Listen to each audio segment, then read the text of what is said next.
e um representante do Conselho do Centro de História da Ciência, José Roberto Machado.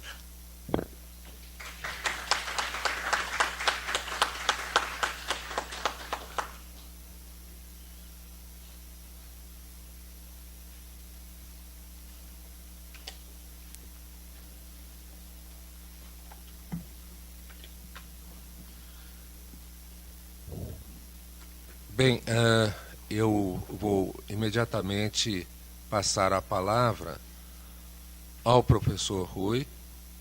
Nós temos também, virtualmente, depois, a saudação do diretor do Instituto de Estudos Avançados, também nosso parceiro, que está em viagem e só vai poder estar aqui amanhã. Então, ele gravou uma mensagem. Então, inicialmente, por favor, professor Rui. Bom dia a todos. Quero agradecer muito ao professor Gildo e parabenizar a comissão organizadora pelo 3º Congresso de História da Ciência e Técnica da USP. E eu estou representando o professor Esper Calas, que é o diretor do Instituto Butantan, e ele enviou um abraço muito forte a todos e parabenizou por esse evento, mas ele está, nesse momento, num congresso e ele não pôde comparecer. Para nós, do Instituto Butantan, é um grande prazer fazer parte desse congresso. E, como vocês podem observar pelo programa, tem vários pesquisadores do Butantan envolvidos, não é, Olga? Temos o Paulo Lee, temos os outros colegas, e a Isabel. Então, é um grande prazer que o Butantan, tão vizinho, tão próximo, tão do lado, esteja comungando com a USP na história da ciência. Então, na verdade, o Butantan ele tem um papel importante na história da ciência brasileira, não é? O professor Vilmar, por exemplo, que está com 93 anos, ele escreveu recentemente um artigo mostrando que a imunologia praticamente teve início junto com o Butantan, né? O Butantan foi fundado em 1901 e o propósito era desenvolver soros contra a peste bubônica.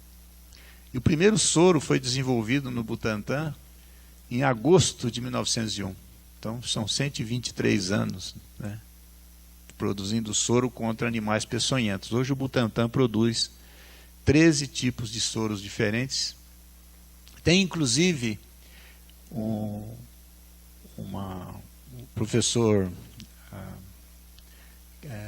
do nosso, que foi o Afrânio do Amaral, que foi um dos diretores do Instituto Butantan. Ele esteve em Harvard e ele foi chamado para apresentar lá sobre os soros produzidos contra animais peçonhentos. E ele foi capa de uma revista na época, né, nos Estados Unidos, do trabalho que o Butantan faz. Então, o Butantan faz parte da história e não tem nem como dizer que o Butantan não pode, ou não deve, ou não tem que participar ativamente, né, desse grupo, faz parte desse grupo, faz parte desse Instituto da História da Ciência. Então, nós agradecemos muitíssimo a gentileza do professor Gildo, dos organizadores, em convidar o Instituto Butantan para ser aqui representado. Parabenizamos novamente pelo evento, que eu acho que é importantíssimo que nós discutamos, tenhamos um espaço, um fórum para discutir a ciência brasileira. Nós temos que aprender com a história da ciência, nós temos que incorporar no nosso dia a dia o que foi aprendido, né? Nós aprendemos muito com a pandemia, nós precisamos incorporar isso nas nossas políticas científicas, nas gestões das instituições. E esse é um espaço livre, criativo, inteligente de se discutir ciência. Então, parabéns, muito obrigado. Eu sei que o professor Gilson passou por momentos difíceis, pensando como ele iria realizar esse evento quando a greve ainda não tinha acabado. Felizmente, a greve acabou. e o congresso pode ser realizado com muito sucesso. Parabéns e obrigado. Obrigado, professor Rui. Vamos agora ouvir a saudação online do professor Guilherme Ariplonsky. Bom dia, eu sou Ari Plonsky, diretor do Instituto de Estudos Avançados da Universidade de São Paulo. É com enorme alegria que eu saúdo os e as participantes do terceiro Congresso de História da Ciência e da Técnica. É um evento co-organizado pelo Centro de História da Ciência da Universidade de São Paulo e pelo Grupo Cronos, História da Ciência, Epistemologia e Medicina do nosso Instituto. Cumprimento a equipe organizadora na pessoa do professor Gildo Magalhães, aliás, meu colega de poli, ainda no século passado, e chamo a atenção apenas para o fato de que o tema desta terceira edição tem a ver com o que é talvez o desafio mais importante, que ficou muito claro na época da pandemia, que é o desafio do relacionamento, se a gente pode chamar assim, entre ciência e técnica, entre pessoas que são especialistas na produção de conhecimento e soluções e a sociedade mais ampla. Esse é um desafio crítico, particularmente porque nós temos, apesar de tudo, apesar dos resultados fantásticos, nós temos uma onda de negacionismo, uma onda de ceticismo e, portanto, a preocupação da pesquisa para a sociedade, ela é importante. Importante não só em comunicação dos resultados, mas também em escuta. Quais são as preocupações, os desafios, os medos que a sociedade ampla tem e, portanto, que nós devemos considerar na produção da ciência e da técnica.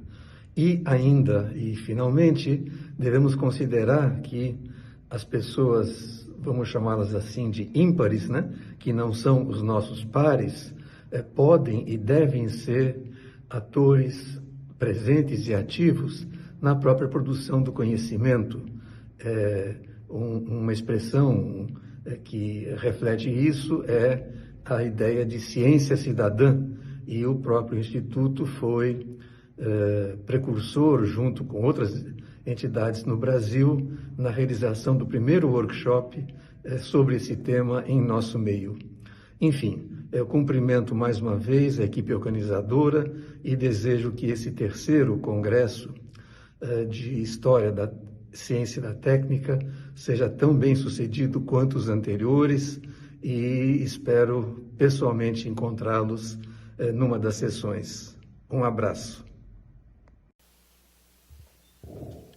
Ok. Transmitiremos ao professor os aplausos. Passo também para a sua saudação aos presentes. Agora a palavra ao professor José Roberto. Bom, bom dia a todos. Nós estamos num momento de crise do Centro de História da Ciência, que estamos sem teto no momento, né? Infelizmente. Um centro que tem 2 revistas publicadas, um acervo, uma biblioteca significativo, né? Então nós estamos tentando resolver esse imbróglio com uma certa dificuldade e passamos pela vontade política da universidade, que precisa valorizar a sua história, né? E a história da ciência dentro da própria universidade. Mas então os outros 2, como o professor disse, os outros dois encontros foram um sucesso muito grande. Esperamos que esse seja também. E é fundamental conhecer o passado para não repetir os erros no futuro, né? Nós acabamos de sair, como foi bem dito, num fortíssimo movimento anti-ciência, negacionista, e a história da ciência mostra que já tivemos outros, né?